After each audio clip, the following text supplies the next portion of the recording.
ये मशीन है, कान की मशीन। इसे आम भाषा में कान की मशीन बोलते हैं और हम लोग इसको हियरिंग एड बोलते हैं। हियरिंग एड इंग्लिश में।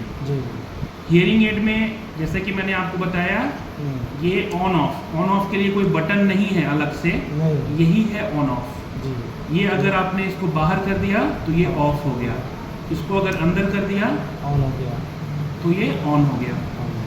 बैटरी कैसे लगानी है? बैटरी अभी लगी हुई है, बैटरी मान लीजिए डाउन हो गई, बैटरी डाउन हो जाएगी तो मशीन से जो सीटी वाली आवाज़ आती है उसे हम फीडबैक बोलते हैं, वो आना बंद हो जाएगा। तो इसका मतलब है कि बैटरी डाउन हो गई है। बैटरी को निकालने के लिए कुछ भी नहीं करना है, इसको ऐसे रख के सीधा ऐसे उल्टा करके एक बार टैप करना है। टैप करते बैटरी आपके हाथ में आ जाएगी। अब मान लीजिए अब नई बैटरी लगानी है तो कैसे लगाएंगे? तो बैटरी का जो ये प्लेन वाला भाग है, इस पर एक प्लस भी लिखा होता है जो कि आपको दिख रहा होगा। ये प्लेन वाले भाग को ऊपर रखना है और इसमें डाल देना है, ऐसे करके डाल देना है। कभी भी उल्टा बैटरी नहीं लगाना है, क्योंकि उल्टा अगर बैटरी आप लगाएंगे तो ये बंद ही नहीं होगा। तो जब ये बंद नहीं होगा तो ज़बरदस्ती बंद नहीं करना है, नहीं तो ये टूट सकता है। और अगर फिजिकल डैमेज होगी तो मशीन की जो कंपनी है वो वारंटी कवर नहीं करती है। जब अगर फिजिकल डैमेज है तो फिर आपको अपना पैसा खर्च करना होगा। तो इसीलिए ये चीज़ ध्यान में रखना है कि बैटरी को हमेशा प्लेन वाले भाग को, जहाँ प्लस लिखा है, ये ऊपर रहेगी और इसको इसमें ऐसे डाल देना है। ये समझ गए? उसके बाद इसको बंद कर देंगे तो मशीन ऑन हो जाएगी। ये है आपका, ये एक kind of analog hearing aid है। तो इसमें कोई और स्विच नहीं है, बस ये स्विच एक दिया हुआ है, इसे हम रॉकर स्विच बोलते हैं। Rocker switch. तो ऊपर वाले बटन को अगर प्रेस करेंगे तो आवाज़ बढ़ेगी और अगर ये नीचे वाले बटन को प्रेस करेंगे तो आवाज़ घटेगी। तो अगर आपको लगे कि आवाज़ थोड़ा ज़्यादा है, मुझे थोड़ा कम करने की ज़रूरत है, तो नीचे वाले बटन को एक दो बार दबा दीजिए, और कम करना है तो और एक बार दबा दीजिए। अगर लगे कि कम आवाज़ है, थोड़ा सा बढ़ाने की ज़रूरत है, तो एक बार दो बार आप दबा के आवाज़ को बढ़ा सकते हैं, लेकिन ज़्यादा आवाज़ को नहीं बढ़ानी है, ज़्यादा तेज़ नहीं सुनना है, इससे आपके कानों पे भी असर पड़ सकता है। इसलिए इसको ध्यान से ही इस पर काम करना है। और अगर ज़्यादा दिक्कत हो तो आपको अपने ऑडियोलॉजिस्ट, जहाँ से आपने हियरिंग एड जिनसे लिया है, उनके पास जाके चीज़ों को समझनी है। इसे हम ईयर हुक बोलते हैं, जो कान के पीछे, जो कान पे इसके टांग दी जाती है, इसे ईयर हुक बोलते हैं। और ये हो गया आपका ईयर टिप। ईयर टिप है और ये एक छोटी सी ट्यूब है। तो ये जो ईयर हुक है, इस ट्यूब से हम इसको कनेक्ट कर देते हैं, कुछ इस तरह से हमने कनेक्ट जब इसको कर दिया, इसमें और इसमें मोशन, ये 90 डिग्री एंगल के हिसाब से कनेक्ट होती है।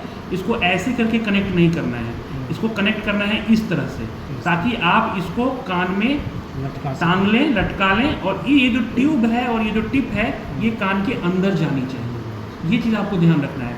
ये टिप जो है ये कान के अंदर जानी चाहिए और अच्छे से इसको प्लेस करना है।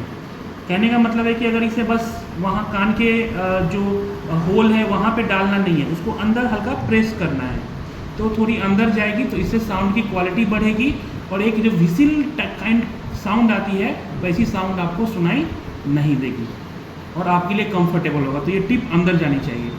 अभी ये टिप थोड़ी गंदी हो गई है, वैक्स वगैरह लगा हुआ है, इसको साफ़ करने के लिए इसको यहाँ से निकाल देना है। मशीन में पानी नहीं जानी चाहिए, इसको निकाल देना है। थोड़ा सा गुनगुना पानी लेना है, उसमें थोड़ा साबुन मिला देना है। गुनगुने पानी में साबुन मिला के इसको डाल देना है। इसको डालने के बाद जब इसकी वैक्स हट जाए, उसके बाद इसको बाहर निकालना है और कॉटन के कपड़े से इसको अच्छे से पोंछना है, अच्छे से पोंछ के और फिर इसमें फिट करना है। ये समझ गए? तो ये चीज़ मैं यहाँ पे फिर से फिटिंग कर रहा हूँ। फिटिंग करना कोई बहुत इसमें कोई रॉकेट साइंस नहीं है, इजी है, बस इसको ऐसे फिट कर देना है। लेकिन ध्यान रखना है कि ये चीज़ को ऐसे ना लगाएं, ऐसे लगाएं, ताकि वो कान में आपके इसको लटका दिया जाए। और ये वाला जो कान है आपका, जो आपका लेफ्ट ईयर है जी, जो आपका ये लेफ्ट ईयर है, उसके लिए इस तरह रखना है, और अगर राइट ईयर में लगा रहे हैं तो इसको ऐसे घुमा देना है। ये समझ गए? और कुछ हियरिंग एड के बारे में मैं आपको और भी कुछ बताना चाहूँगा हियरिंग एड को बीच बीच में कॉटन के कपड़े से साफ करते रहना है। अगर बहुत ज़्यादा डस्ट है वैसे जगह पे हियरिंग एड पहन के नहीं जाना है, क्योंकि इसमें एक छोटी सी माइक्रोफोन होती है, माइक्रोफोन में डस्ट जा सकती है। बीच बीच में कॉटन के कपड़े से इसको साफ करते रहिएगा।